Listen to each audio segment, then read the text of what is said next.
ஒருத்தருக்கு அவர் மனைவி வளர்க்கிற நாயை கண்டாலே எரிச்சலா இருந்தது. அந்த நாயை பார்த்தாலே அவருக்கு அமைதி இல்லை. ஒரு நாள் அந்த நாயை காரில் ஏற்றிக்கொண்டு தூரம் கொண்டு போக முடிவு செய்தார்.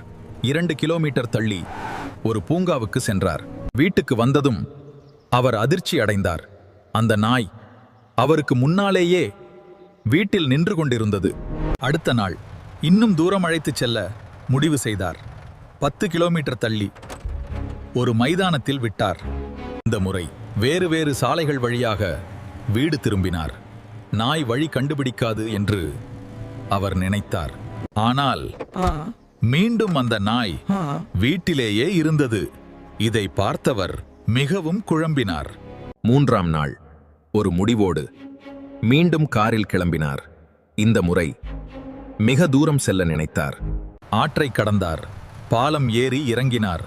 பல திருப்பங்கள் எடுத்தார். ஒரு தெரியாத தெருவில் நாயை இறக்கிவிட்டார். உன் நாய் வீட்டில் இருக்கிறதா? அந்த நாய்கிட்ட போனை கொடு, வீட்டுக்கு வழி தெரியல எனக்கு. இந்த கதை சொல்லும் உண்மை என்னன்னா, வாழ்க்கையில எல்லாத்தையும் நாம கட்டுப்படுத்த முடியாது. அகம்பாவம் காட்டினால் வழி தொலைந்து போகலாம். பணிவு இருந்தால்தான் சரியான பாதை கிடைக்கும்.